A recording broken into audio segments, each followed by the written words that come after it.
Gordon the Big Engine.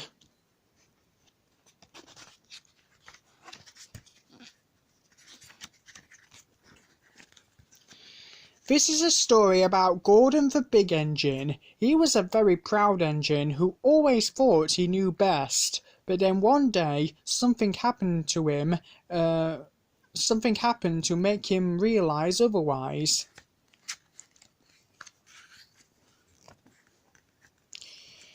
Gordon was always boasting and telling the other engines how to behave.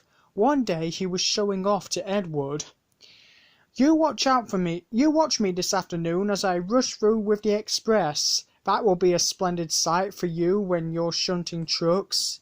And before he puffed away, Gordon said, Don't play around with the trucks, Edward. It isn't wrong, but we just don't do it.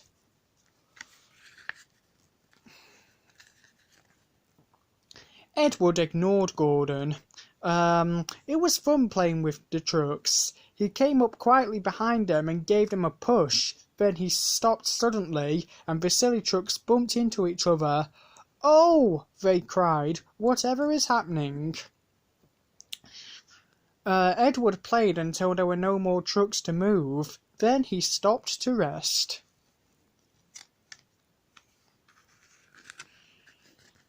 Suddenly, Edward heard a whistle. It was Gordon, and he was very cross. Instead of pulling nice, shiny coaches, he was pulling lots of dirty coal trucks. A goods train, he grumbled. The shame of it. Gordon went slowly past, with the trucks clattering behind him. Edward laughed and went to find more trucks. But soon there was trouble. A porter came and spoke to Edward's driver. Gordon can't get up the hill, he said. Will you take Edward to push him, please? Edward found Gordon halfway up the hill. His driver was very cross with him. You are not trying, he shouted at Gordon. I can't do it, replied Gordon. The silly coal trucks are holding me back.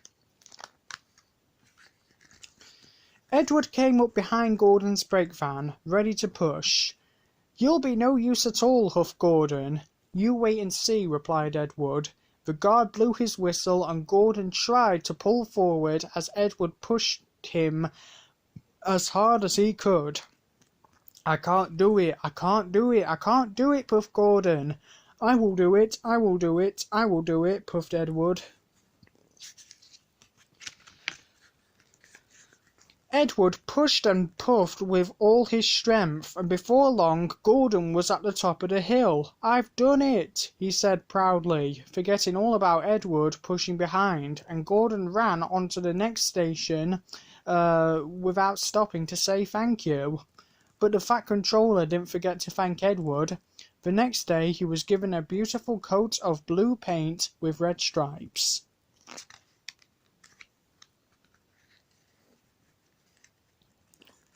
Gordon hadn't learnt his lesson. He still boasted and told the other engines how to behave. Now it was Henry's turn. Henry whistles too much, said Gordon. Respectable engines don't whistle loudly at stations. It isn't wrong, but we just don't do it. Poor Henry felt sad. Never mind, whispered Percy. I like your whistling. The next morning, as Gordon left the shed, he called to Henry. Goodbye, Henry. Be sure to remember what I said about whistling.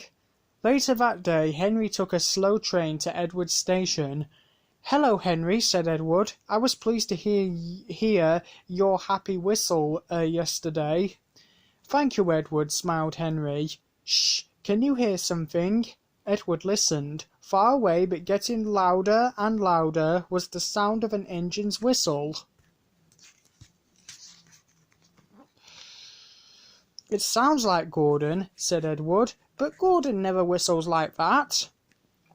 But it was Gordon. He came rushing down the hill at a tremendous speed. Gordon's whistle valve wouldn't close, and he was whistling fit to burst. He screamed through the station and disappeared. Well, said Edward, looking at Henry, It isn't wrong, but we just don't do it, chuckled Henry, and Edward laughed. Meanwhile, Gordon screeched along the line. People came out of their houses, fire engines set off to find a fire, and old ladies dropped their parcels in shock. The noise was awful. Porters and passengers held their ears. The Fat Controller held his ears too. "Take him away," he bellowed, "and stop that noise." Still whistling, Gordon puffed sadly away.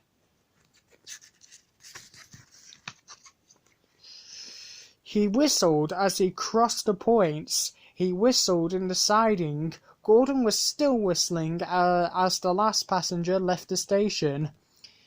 Then two fitters climbed up and knocked Gordon's whistle valve into place, and at last there was silence. Gordon slunk into the shed. He was very glad it was empty. He didn't want anyone to make fun of him.